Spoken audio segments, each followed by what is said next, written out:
Bill Burr, thank you so much for coming on Under the Skin. No worries. Thank you for having me.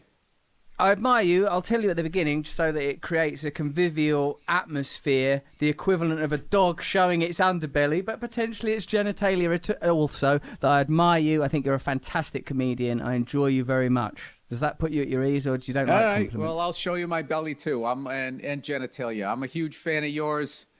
I think you're one of the rare true originals. And I've enjoyed your movies as much as I've enjoyed like your interviews. You've had some interviews that I've really liked. My friend's mum said, that's what you should do for a living, is be on chat shows. And I thought, that's a sort of a insult. No, it isn't. You know something? It's a skill set that I felt went away. Where, like back in the day when I was growing up, the big talk shows over here, for a comedian to get on a talk show, how long they were in the business, how much stage time they had, they were really, really seasoned. So when they went out there, they were relaxed. And when they told the story, it really came off as like effortless and that type of thing. And I just think now with the hyper speed that, you know, I mean, it's still not easy to make it, but you can really just get out there. You can get yourself, you can literally put your first set you ever did on YouTube.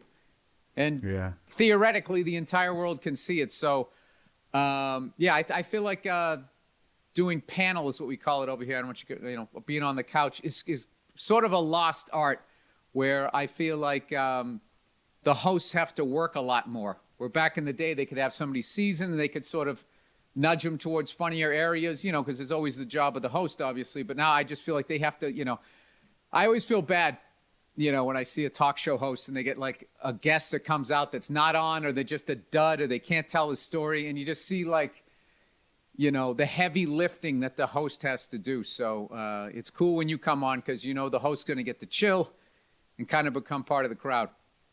I sometimes forget as comedians that we have a social advantage in that humour there's a kind of explosive, sometimes destructive power in comedy. When you see people that aren't comedians, and I mean specifically actually politicians, try to emulate it, try to be funny, try to use those social tools, it kind of shows what a powerful resource it can be. But it's a power that's increasingly being like maligned and pushed to the margins as more and more territory are designated as sacrosanct, and stuff, less and less stuff can be freely said. You've resisted that in a way that I think is admirable and makes me shudder. Well, to be honest with you, the people that are trying to do that are not a very large group of people. The genius of what they're doing is they're acting and speaking as though they are the majority. And I respect what they're doing. They're going to guerrilla their way in and just talk a bunch of stuff and act like they are the authorities. And they've done their due diligence as far as they understand how the dollar works. They understand advertising. They understand how corporations have no loyalty to anybody. And if there's any little bad vibes, they're just going to walk. So they know where to apply pressure. Like a martial artist, they know how to get them into that rear naked choke, and they're gonna tap out on the artist because it's easy. Because, you know, talented people, we're a dime a dozen, so they know they don't want the headache. So because corporations are choosing that they don't want the headache, the public perception is that they're reinforcing that this is what everybody wants and that these people are right, and this is in every one of these cases. The comedian is wrong, and the people complaining are right. I mean, I don't know what's been going on over there, but like we had a couple where like some people in the crowd were offended by something that was said during a comedy show. And of course it was a subject that pertained to them, as they let 800 other subjects go by, and they're sitting there laughing, having a great time. And then all of a sudden it pokes them a little bit. And then I just love afterwards when the crowd member like writes out what the comic said, like they're a stenographer or something. And I cannot tell you the amount of shows that I had where somebody would come up to me and be like, "Oh my God, that story you told about your uncle was hilarious." And I'd be like, that wasn't me, that was the guy before me. And then they would mess up the joke. And not only could they not really remember quite what you said, they didn't remember who said it. And when people from the hot button groups complain, though, they then act like they have like this Rain Man ability to know not only exactly what you said, they know what you meant more than you did. Because as you're sitting there going like, no, it's a joke. And then like, they come at you like you don't understand your own thoughts. You don't understand where you were coming from. It's like, okay, I can live with you misunderstood what I was saying. But this whole thing where now you're going to tell me, you're going to override me and tell me you know what I think more than you know what my motive was more than I do, is where it gets crazy. But I also, on another side, I have like empathy for, you know, some of these guys that they've been going after, and the fact that women were never listened to was horrific. So it's kind of just desserts that it then goes the other way, where it's like, now you get to feel how we feel. You get to feel our fear, and no one's going to believe you. But I don't think that is then the solution, because inevitably with going all the other way, then you're just going to hurt somebody innocent on the other side, which you shouldn't hurt somebody innocent. So I'm hoping gradually it's going to adjust back to the middle. But this initial sort of finally the cork blowing off the bottle sort of makes sense as far as like the balance in nature. So hopefully in the future, you know, I think people are already way more cognizant of that type of behavior. But over here, it's literally getting to like, now they're just going after mean people. Like I work for this person and they weren't nice to me. And it's just like, oh my God, it's just the pressure of this business. You know what I mean? I mean, you work on a movie or something. It's just like, everybody's going to snap at some point when you're doing the movie. Like, how many fucking times you going to leave that day? Something's going to happen. Like, this scene doesn't make any fucking sense. Just tell me what you want me to do. Like, that is going to happen when you're working 16 to 18-hour days, you know, months on end. It's just, it's going to happen. And I don't know. I don't. That whole Ellen DeGeneres, she was mean to me thing. I'm just sitting there going like, all right, maybe. I mean, so she said, what, lose her show? I mean, I don't understand. And then the level of hurt that people who never even worked for her are feeling. They're acting like she yelled at them, allegedly. I don't understand any of it. I wonder what kind of vacuums are in people's actual lives that they need to sort of vampire off of these remote kind of traumas and incidents. A friend of mine says it's people that don't have a story. You know, they don't have their own story of their own struggle, of their own reality of I did X, Y, Z, I overcame this was my circumstances and I got to here, then this went wrong. You know, like you said a minute ago, Bill, I like there are so many systems of domination, some of which are indeed obviously based on sex or gender or race. There's these kind of things. That's not imaginary. That's a real thing. But what I kind of liken it to is I've been in the public eye in this country for about, I don't know, 15 years now. And I remember when I sort of first got famous, there was like, I used to get involved in scandals a lot. I don't know how it used to happen all the time, but I remember I used to get like the British press would say on his radio show he said this thing, and then you would get judged on that thing and the intention behind that thing, like, and frequently that weren't even what was said, let alone the intention. And now I suppose as media has become more ubiquitous, as the voices have become more sort of complex and overlapping, that phenomena has just exploded. Yeah, I mean, I think everybody has a story. I don't think that people care as much as, I just think it's entertaining, the drama of it, to see somebody getting in trouble. I remember in school, if somebody got in trouble, the class I hated the most, that was exciting. Oh, look at my friend getting yelled at. Oh my God, is he going to get sent down to the office? It's just entertainment. Like, you know, because within those people complaining, there's people having a ball trolling the people complaining. There are people in there, obviously, that are actually taking it 100% serious. But I think a lot of it is just, I mean, it's no different like in sports when they get into the personal lives of the athletes, which I've never understood. I don't care what they did. If they did something terrible, that's what you got the cops for. Send them over. It goes to court. They argue it legally. And if he did something wrong, he's going to get punished. If not, he's acquitted. Like, my job as a fan is I just watch the game and I root for my team. But there's other people that sort of get into, the soap opera, the drama of it. I mean, if my job can become boring sometimes, as much fun as I have, I remember having a day job, the mundane stuff of that, like watching people, squirming and getting in trouble is I just think it's just entertaining for people. So I try not to take it too personal when, the times when people have like come at me. I just always think, well, they don't know who I am, and, they might be, superimposing something that's been going on in their life. It's just like, I don't, what am I supposed to do? It's like when those celebrities came out and defended Ellen DeGeneres, then everybody just started going after the celebrities. Like, oh, really? This guy, I'm supposed to listen to this guy who hosted a talk show at SeaWorld where they drowned dolphins?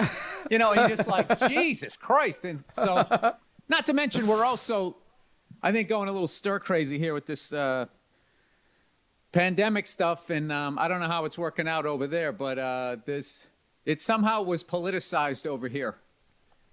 That the virus either wears a blue or a red tie over here. I don't know how the virus gets the tie on, but somehow it's aligned politically. It got politicized over here a bit also when someone in the government went out to a day trip to a castle, saying he was a senior aide to the prime minister, went to a day trip to a castle, and he was one of the engineers and masterminds behind Brexit, and Brexit became this sort of huge fracture in British society between the people that wanted to leave Europe and the people that wanted to stay in Europe, and it became kind of perceived as a kind of, I guess, xenophobic, the people that wanted to withdraw into nationalism, and metropolitan and bourgeois, the ones that wanted to stay in Europe. And that argument re-emerged when this dude went to a castle in the north of England to test his eyesight to see if it was legitimate for him to drive an even greater distance. This moment made it incendiary once again. It reignited all of the Brexit argument. There was a minute where it was all rescinded, where everyone just thought, do you know what? Look at this virus. It's affecting everybody. We're all going to die. What's the point? All of us care about the same thing, really, family. And then that happened, and it was back to, fuck you! And mad polemicism, it sort of did get politicized. It's kind of depressing. Just how people you would hope that, I think with our guy over here, he missed a huge opportunity to bring people together. And I think if he did that, he would have cruised into a second term.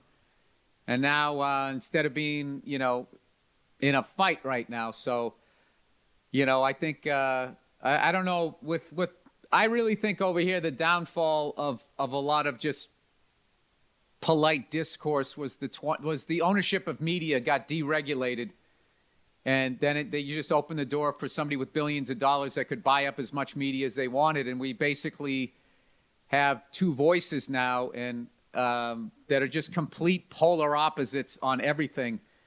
So, if I was running stuff, one of the first things I would do was try to regulate media ownership again, so you could hear more voices, and you could have sort of the whole arc as opposed to all the way over here or all the way over there, because I got to be honest with you, this virus has not been a good look for my country. I think it's actually an issue of national security, in that we've shown that how divided and vulnerable we are over something that is negatively affecting all of us, where we should have said, hey, who gives a shit about our politics? Let's all get on the same train here and go in the same direction. We'll knock this thing out. We'll do what the doctors say, as opposed to what politicians are saying, who are not doctors and don't have medical degrees. If we had done that, this could have been a great thing that could have healed.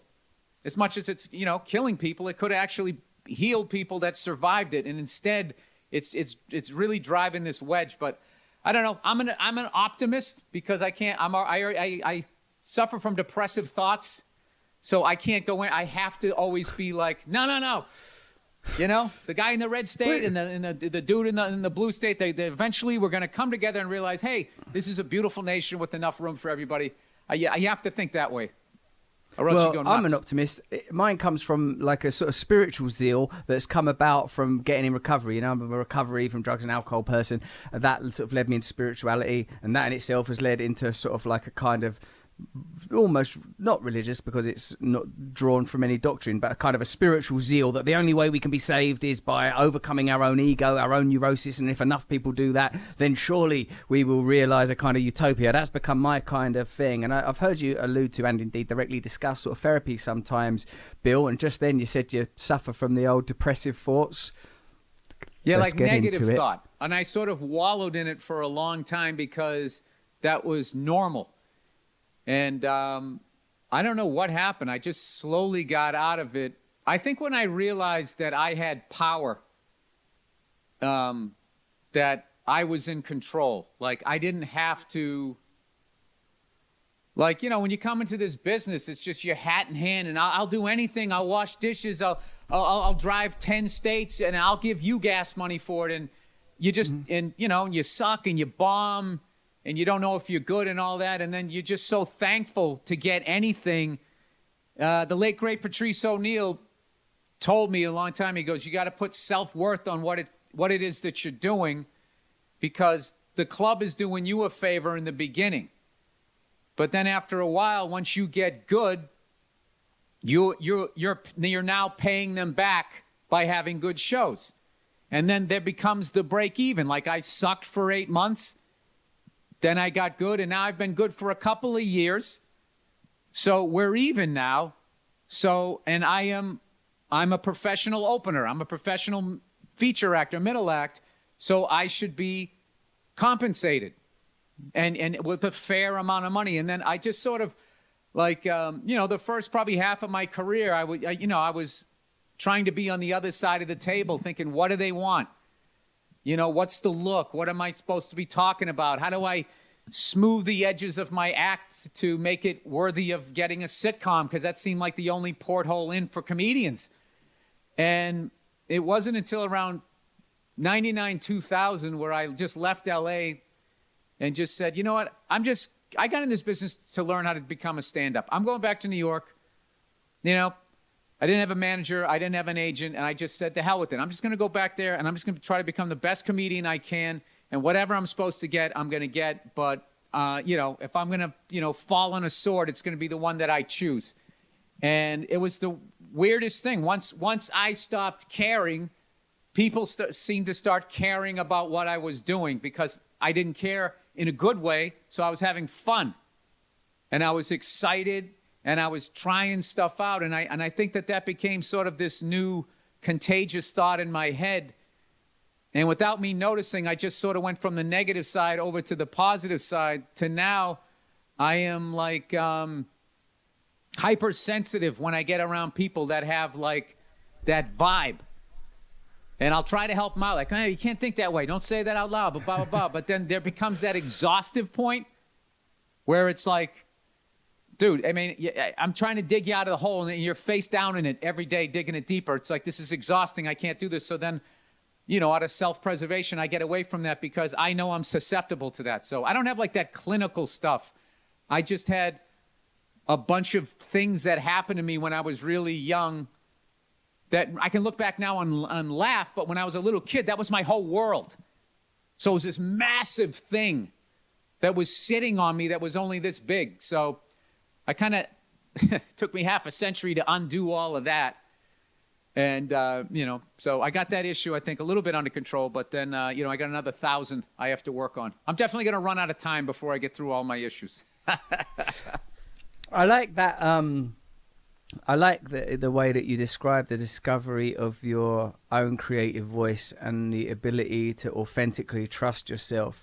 I've had conversations a lot with other comedians, notably Joe Rogan, and I always enjoy your performances on there, where he's talked about how he likes to keep going to like clubs and that. And I've always been a bit more like, I feel like the dichotomy that you face there is, if you go to a club where you're not on the bill, say, or if you are, you're on with other acts, then yes, you're confronting a crowd that may not like you, and you've got to work hard, you've got to up your game. But the other side of that argument, I feel, is that it can cause you to earlier on you described that tendency to try to placate or appeal to that audience, whereas when you have got your own crowd, when you've got your own audience, when you can just like put on little gigs to perform to a couple of hundred people in order to prepare your hour or whatever, it means I feel like you're in a sort of a very cozy warm bath of acceptance, and that's how I get that kind of that freedom and that authenticity is from that. Me, when I have to go back into like a club environment, I think, oh man, why do I got to go through this again? I've done my time of self-doubt and self-loathing, and I've had physical altercations early in my career, Bill. I still got like literal scar on my leg from being thrown through a door. Like I've had like terrible bombs, deaths out there, like any comedian has. But where do you stand on that? Like whether or not you should put yourself in environments where you're likely to be challenged versus wallowing in the sweet comfort of adulation? I like the challenge because I feel like I was a better comic when I had to go on stage and I had to get them to like me, as opposed to now when I go into a comedy club, if enough of the crowd knows me when I go on stage, then it's now I have to do something to lose them. And it's also hard to surprise them because they know your thing now, and so like that is gone. So, but I still think though, there's a number of big comics that I've watched have said that like that fame thing only lasts, it's a good 5, 7, 8 minutes, and it's just kind of like if you're not funny, like they don't give a shit what you've done. So I look at comedy clubs like that's going to the gym, and I make sure that I do that during the week. So, on the weekend when people pay to see me, I'm at the top of my game. Like, I don't want to, like, if I was doing 4 shows on the weekend, I don't want the first 1.5 shows to be me shaking the rust off. It's like people didn't pay to see me shaking the rust off. They're not playing to watch me practice. They're coming to see the game. So, and I think that's a very dangerous game to play because you can lose your audience. And I don't know that there's anything harder in this business than trying to make it again. It's hard enough to make it, but to try to make it again, because I feel like once your generation has written you off, you now got to reach back to a younger generation, and they got their own bands, they got their own movies, their own comedians, and I'm going to come in, the old bald guy, hey, what's up, everybody? Lampshade on the head was funny when I was 20. How's this working out for you guys? It is like, who is this idiot? Yeah, so that is I guess a lot of my work ethic comes from fear of being like, I worked so hard and did all the hell gigs and I could and did everything, scratched and clawed my way up because I just, I was never going to be the flavor of the month. This business was not looking for a balding redhead. They just weren't. Like, yeah, you know what we're looking for in this vehicle? It just was, I was never the guy. But the advantage of that was I got to develop where, sometimes people that are, just have the look or are really good looking, their road, as easy as it looks, is way harder because, they didn't have like this sort of nice, easy ascent of someone that looks like me. They just did this rocket ship thing, and then all of a sudden they're way up in this altitude, and they have to make all of these mature decisions of a 20, 25-year-old seasoned show business person. They have to have that confidence of, I know who I am, and this speaks to me. And they got all these people in their ear because they're making all this money, and it's really easy for them to fall all the way back down, much so than if you just kind of went up like this, you roll a little bit back down the hill. I mean, you're always doing this in your career, but someone that goes like that, it's you stepping off a ledge, I feel. So as much as during my 20s and 30s, I was like, what do I got to do? Because how it is in your head. You're like, I feel like I'm as good as that person or I'm better than that person. You start doing that shit, all of that mental torture stuff. So I like the way that my thing worked out. And I like that I look the way I look because I feel like I get to play fun things. Like I would rather play somebody's asshole dad than play the hero.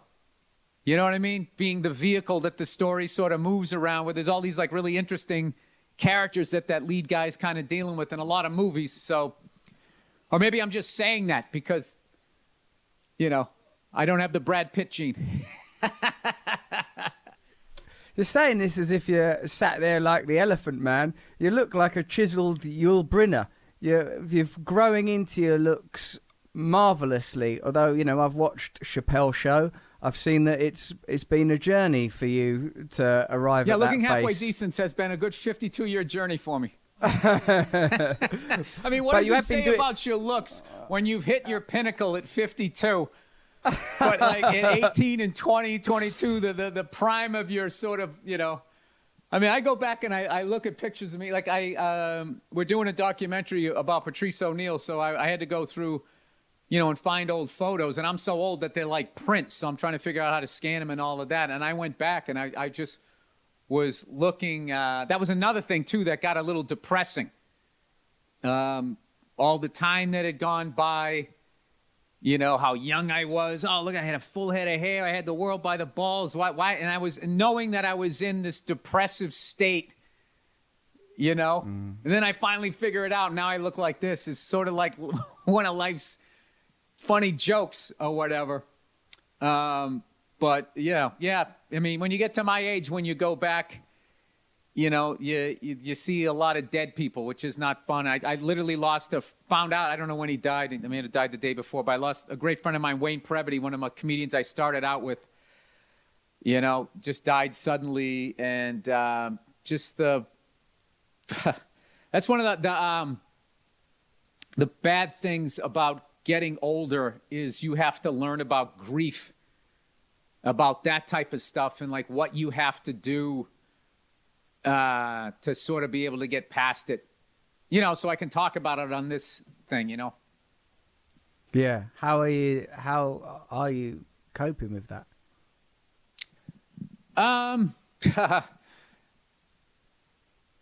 Like this. So, yep. I'm sorry for your loss, mate. Yeah, no, this isn't a very British thing to do, is it?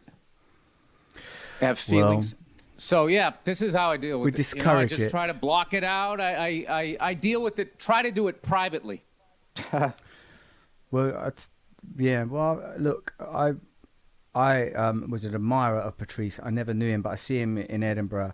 And like I didn't know your friend that you're describing now, but I do obviously know, like I'm getting older and I do know about grief and suffering and letting go. I know what it's like to live at this nexus of becoming a father and suddenly feeling like I've got so much to lose and that I'm feeling such powerful love that I didn't really ever want to let myself feel before because of vulnerability. I didn't want to open myself up to that kind of level of pain. And I do know that the price of love is ultimately grief because of the nature of transience. And you know what the funny thing I learned about being a parent was? The option of suicide is now gone. That's out. Can't do suicide. Can't Not do that I would do that, but I don't know why this is such a dark thing to say, but it was always comforting to know that was on the table. Yeah, it's there in the background. Yeah, it's just button. Like, all right, I know I could possibly, and I'm obviously not advocating this before everybody gets all fucking bent out of shape, but like, once you have a kid, that's what you first go to. It's like, oh, and then what? They're not going to have a father because you know, at that point, you know, no matter how much, it's a selfish thing to do. You got to ride it out. You got to ride it out and know that it's going to get better. So, yeah. That's been the most, other than all the great joys and all of that, the that eye-opening moment. I didn't realize how much I had thought about it.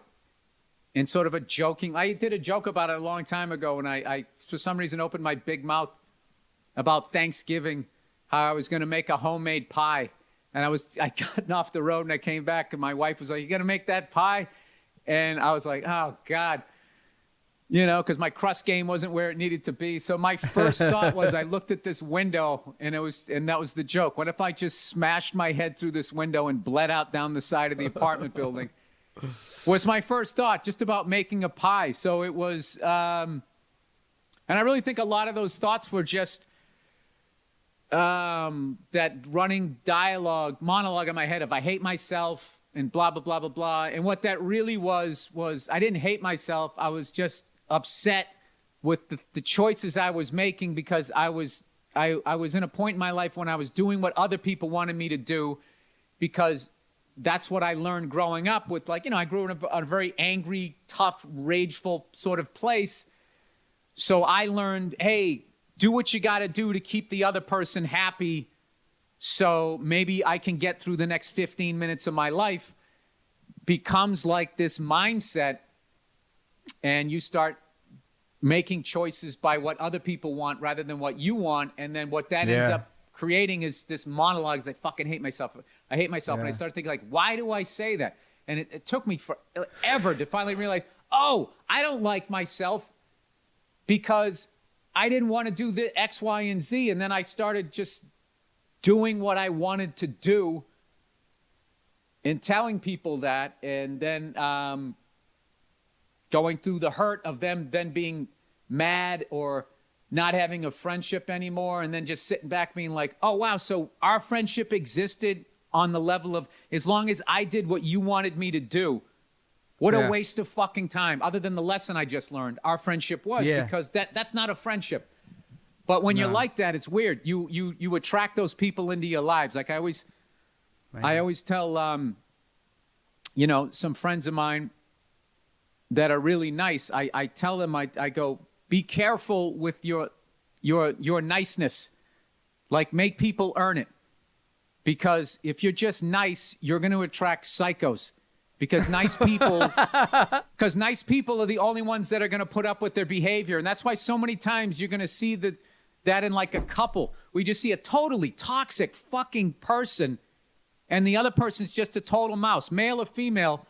And you're just looking at it like, you are not getting anything you want, and this person's getting everything they want, and they're still treating you like shit. And it's just like, you look at that toxic person, it's just like, Jesus Christ, if you were with any sort of person that knew what they wanted, you'd be divorced like 9 times.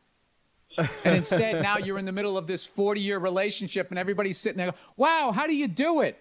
How do you, like, they have this magic recipes. I mean, so, I'm not saying that all relationships like that go that long are like that, but I'm just saying that you can actually, on paper, you've been together for 40 years, looks like, wow, this is this amazing relationship. And it's just like, no, it's completely dysfunctional. Yeah. But the one person is getting everything they want, and the other person doesn't have the faculty to leave. So you're still together. But on paper, ladies and gentlemen, they've been married 45 years, our body.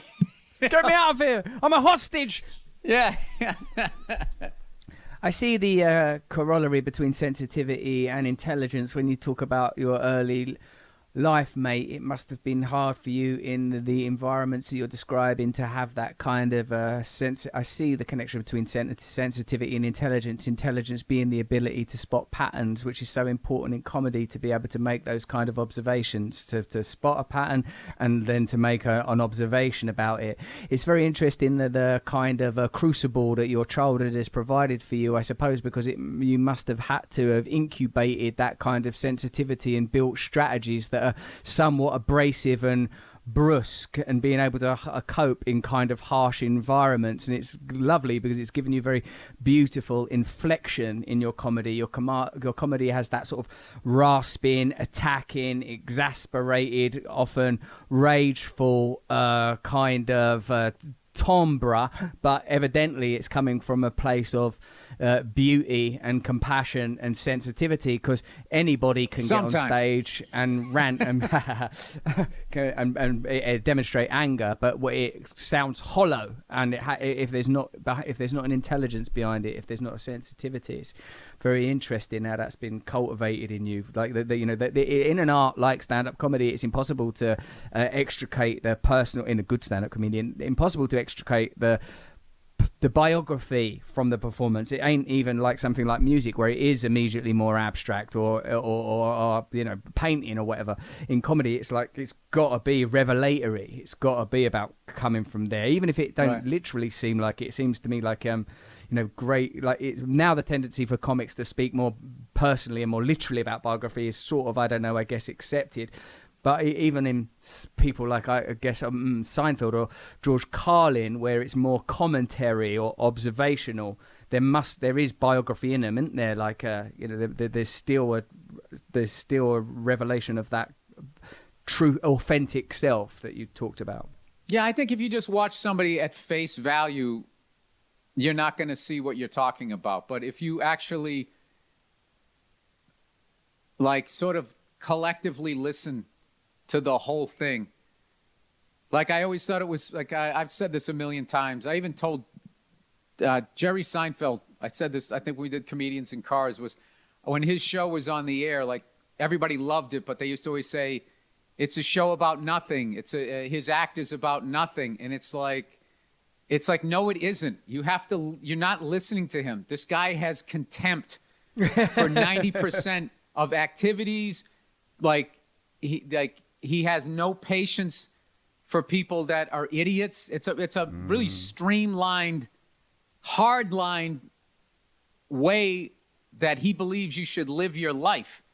And it's not a joke. It's like, I mean, he gave me one of the greatest pieces of advice ever, where I was working with them at a festival, and I saw him. It's just like, he's just like not aging. I'm like, Jesus, Jerry, you look great. I go, what are you doing? He goes, I do my shows and I just go back to the room. I go, what do you mean? He goes, do your show, go back to the room. He goes, there's nothing out there. You're not missing anything. All that's out there is trouble. I go, there's nothing out there. He goes, look, you want to look like me when you're 63? Go back to the room. And I knew he was right, but I'm a stubborn bastard. So it still took me like another 18 months. And now I see the genius of going back to the room. I remember when I first started going back to the room, the elevator ride up to the room, I hated. I was like, oh, I want to get a drink. I'm missing out. I want to hang out. I want to joke. I want to do all of this stuff. But then as I was walking down the hall, getting to the hotel room, like the thought of the bed, getting 8 hours sleep, watching a cool doc on Netflix, all of a sudden was like, wait a minute, this is great.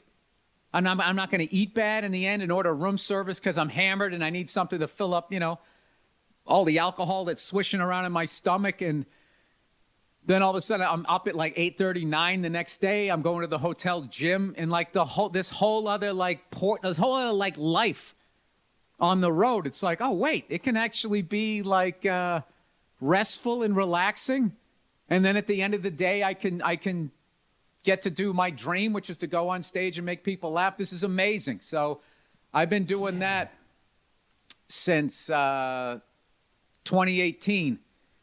I just stopped boozing. I still, hit the cigars pretty hard for like another year, but then I sort of tapered off those things. Smoking like 10 since mid-January. It's not too bad, but that's all right. Yeah, I mean, like I said, the whole kid thing, like I just think that it's just like you're hastening your demise, and you have these little people that, through their innocence think you actually know things. So you have to be, you got to be around for them. Yeah. Plus for another 15 years, like I've got children about the same age as yours. I know, congratulations on your new boy.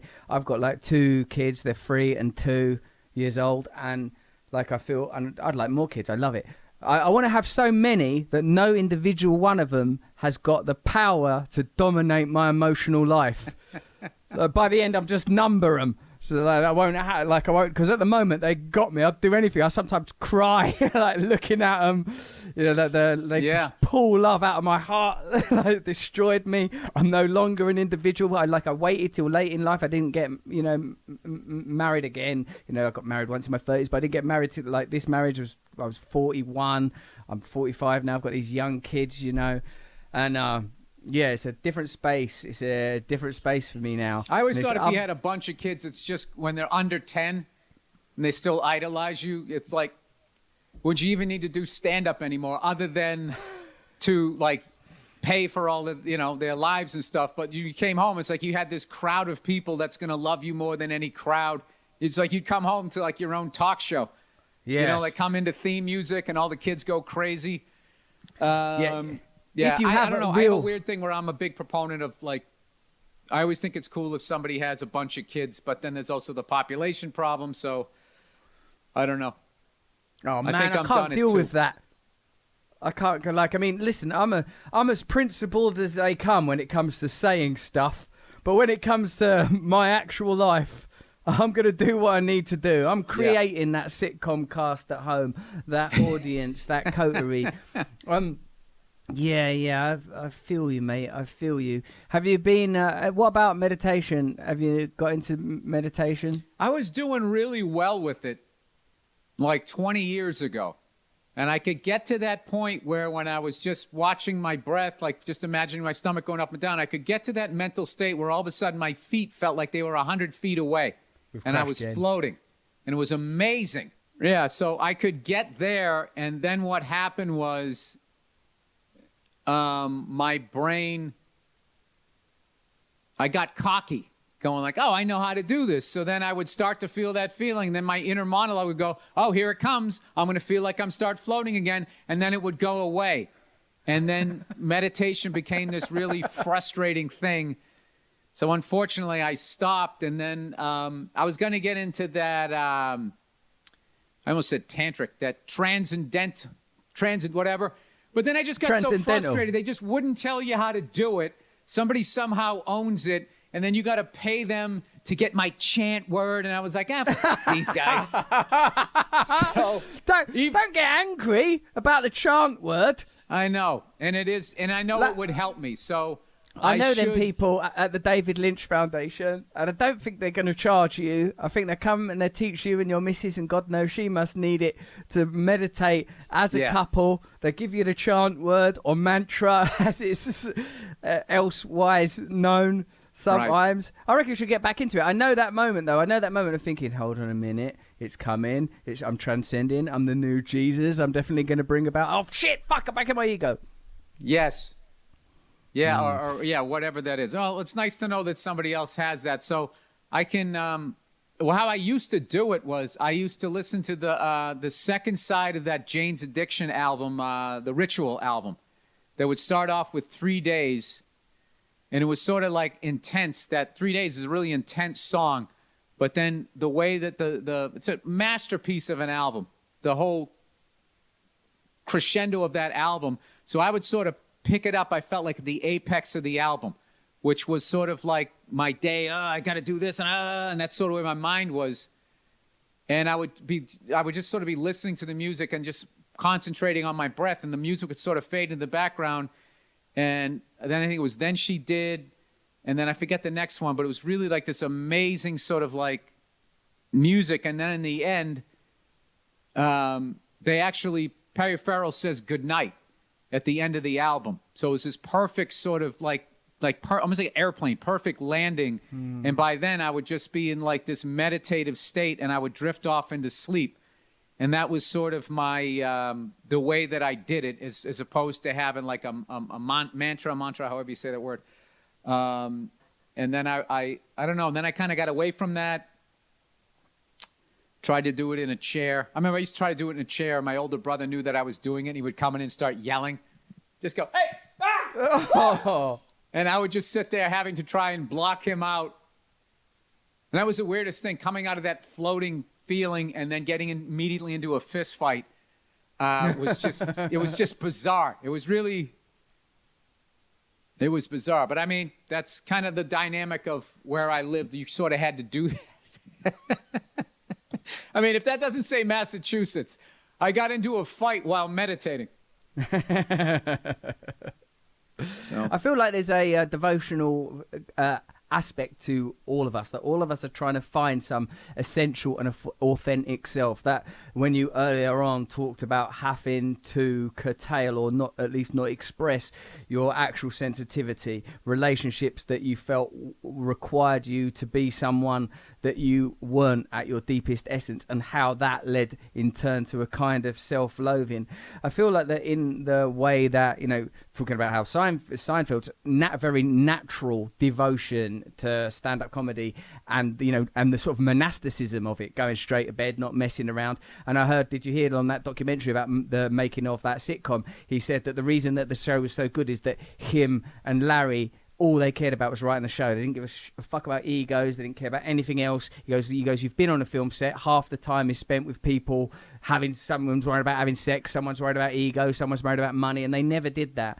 And I feel like that as I said to you before, that your sensitivity plus the force of your invective is part of your, it seems to me as an outsider and as a fan, like part of your essential quality, and that's sort of an expression of who you authentically actually are. And I feel that all of us have to find that, whether we're creative people or whether we ain't, to occupy our family lives, to occupy our professional lives. And I feel that if we don't find that, if we don't find some point of access, we live in various forms of frustration, various forms of turning point for me was I had to realize that I was hurting people, and then I had to figure out how I was hurting people. Because there's a lot of stuff that I say in my past specials that I go back and I just look at that and I just go, you didn't believe that.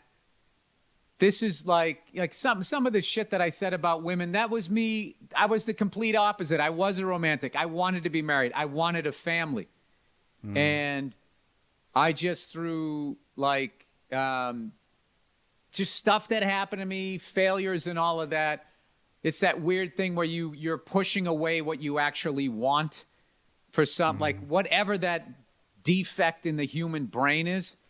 That's what I was doing. So, and that goes back to people judging you as a comedian. It's just like, it's very easy to watch that at face value and be like, oh, this guy, misogynistic, hates women, frat boy, blah, blah, blah, blah, blah, blah, blah. But it actually takes an effort to try and look, that's how I'm watching some of this Trump shit where you're just seeing he'll say something and in order to keep my sanity, I got to picture the kid that didn't get the hug, the kid that was driven into business because his dad was good at it. And it's just like, did he want to do something else? Is his whole life an outer body experience? Or is he really this way? And dude, it's like messing with my whole. I had this big discussion with my wife last night talking about the irresponsibility of religion with a higher power, where they go like, oh, people have freedom of choice. So it's just like, so when a serial killer is born, that's not on God at all. Like, whoa, leaned a little too far this way on that. Like, that's not on him at all. He gets to walk away from all of that. And if you watch all of these nature videos and just how the whole thing is set up, that, the big eat the little, and how there's certain animals that their only way of survival, like rabbits, no fucking defense whatsoever. Their only defense that they get is that they can fuck so much and have so many of them that you can't wipe them out. But the second you're a rabbit, I'm going to get killed by a snake, eaten by a coyote, ripped apart by wild dogs. That is their fucking existence, and they don't hurt anybody. Their sex must be so frantic and anxious and fueled by, I'm finished, the snake's going to come any moment. I know, I've got to looking ejaculate. over your shoulder as you bang. There's some people that like that kind of thing. And it's just like, and in those behaviors, I see human behavior and what the hell we do to each other. And, if you watch this stuff on some serial killers, you hear about their childhood. And then there's a point where you want to rescue them before they become the adult monster. And and then I just sit there and go like, so this dude was beaten every day. He was molested. He was locked in a closet and all that. As a child, you go and rescue him. Then he goes out in the world and does what he does, what his parents taught him. And then they sort of divorce his childhood and then just go, this person is you're just supposed to be, that person's a monster, evil incarnate. He chose to be evil and blah, blah, blah, blah, blah. And then there's also that weird dichotomy where then it's like, well, now you're an adult. And you know what being hurt is. You shouldn't be doing that. So you got to hold them responsible. Like, I can't even wrap my head around that type of stuff. Did my audio just drop out on this thing? No, you're here. I'm listening. I'm hearing I got it. There's a very brilliant English comedian called Simon Munnery who had a very good joke on that. He said like 90% of people that are sexually assaulted as a child will grow up to become sexual offenders. The solution is obvious: incarcerate the victims. And I feel though that when sort of coming down with that to the serial killer thing, the fact that we find it abhorrent is evidence of a kind of that there is a certainty to morality in a universe where there is no, I'm not saying God, but no conceptualization of good. Why not be a serial killer? I'm not saying morality is impossible without God. I'm saying that our awareness of goodness suggests that we have some intuitive understanding of goodness. In the natural world, I think it becomes different when you regard them as interconnected ecosystems rather than individuals, and that's something that comes up in what you said about the biography of a serial killer. How is the individual even responsible at all? If that individual is the recipient of all this negativity, then they go on. It's almost like it's only the fact that we see ourselves as enshrined by a bag of skin rather than as interconnected beings that makes culpability possible at all. I'm not saying people aren't responsible for their negative actions or for their crimes, or there shouldn't be consequences for bad actions. I'm saying in looking for a solution, it's pretty evident that if you grow up in a community or environment that has lots of negativity in it, you are likely to go out and enact that negativity elsewhere. So like, in order to look for a solution, I think whether that's on an individual or a cultural level, that we have to, I feel personally, drop below my own. When you said that thing before about all of the hatred and the anger and the rage,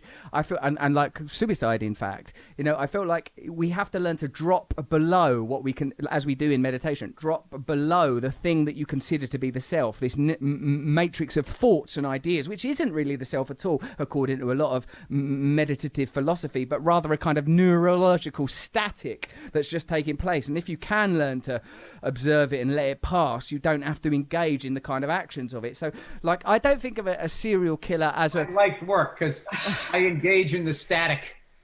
Well, yeah, and the audio did drop out, but I got 50 minutes of this stuff, so we can just use the audio for this right here off the computer, if that's all right. Yeah, because I was just unraveling you was trying to say there is no God, I was trying to say there is a God. We were at an important junction.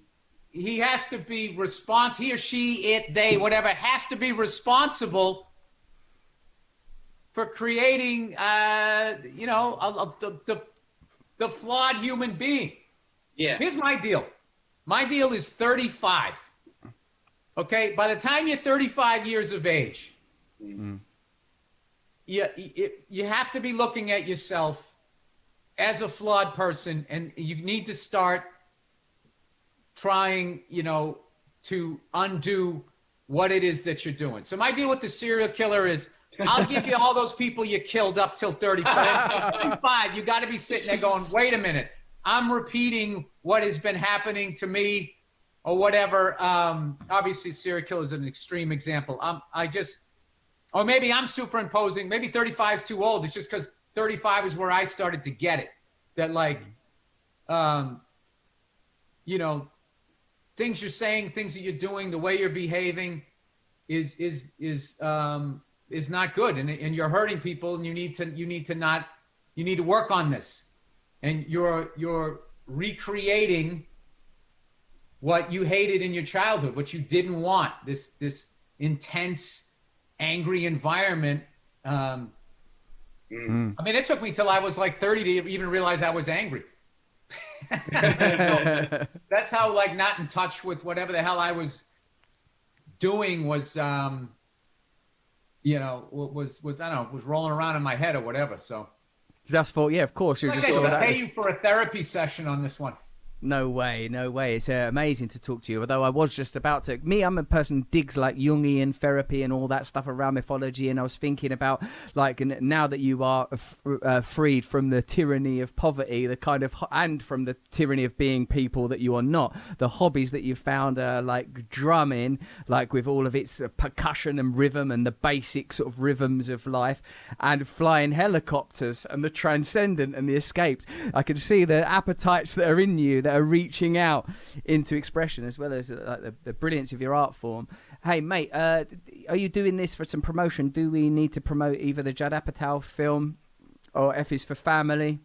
I did a movie for Judd Apatow. I've seen it.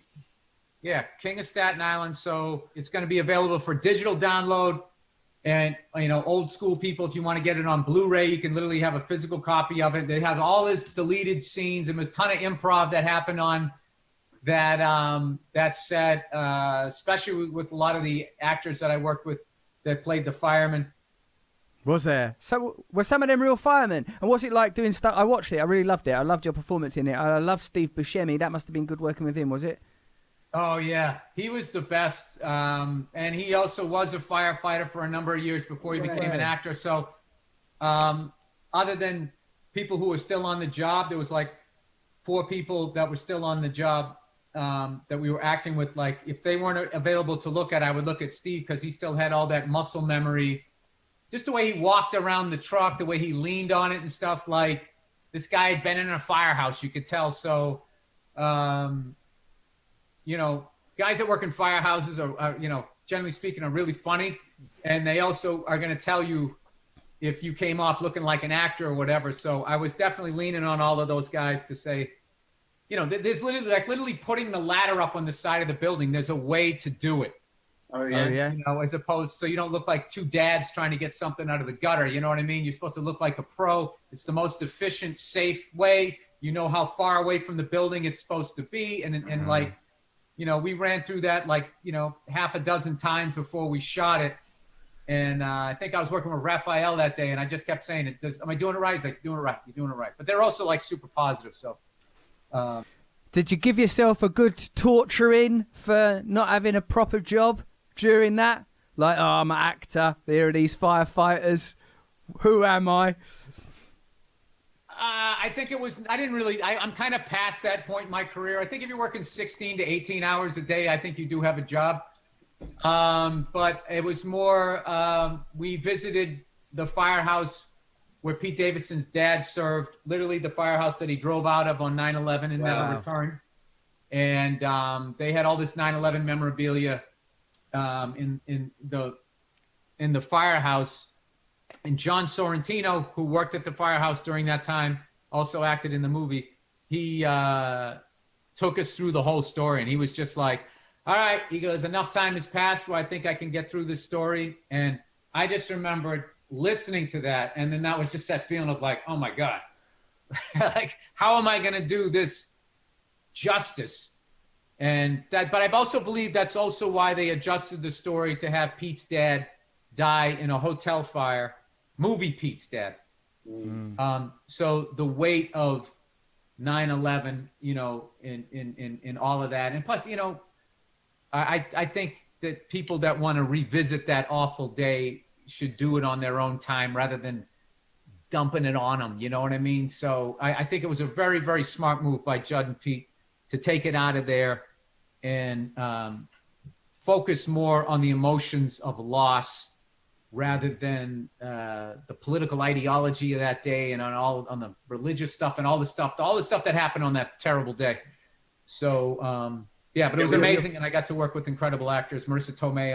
It was amazing. Oh yeah, she was. That was like, it was like a 2.5 month acting class, and she had everything from the stuff you learn in the very beginning to 30 years of experience, just all at her fingertips. And each time she would do it differently. It was just, it was, I was hanging on for dear life. Yeah. She got the equivalent of knowing the angle to put the ladder at, but in acting terms. Well, it was a really amazing film, and you're really, really brilliant in it. I really, really enjoyed it. Bill, thank you, mate. We've done 60 minutes of this conversation. It's been really, really beautiful to talk to you. As I said at the beginning, yeah, we've done it. We've served it. We're free men now. I really I admire you a great deal as a comedian, as a man. Congratulations on your journey and on your family and on overcoming all the things you've overcome. And I look forward to continuing to watch you. Same with you. I've followed your story, and it seems like you had a lot tougher road than me. So guys like you, if I see you coming out of it, that gives me hope. So thank you. You're beautiful to say that. Thank you, Bill Burr. All right. Happy quarantine. And I hope at some point we can talk face to face without wearing scuba diving masks or whatever the hell the future is going to look like. Cheers, mate. All right. We'll see you.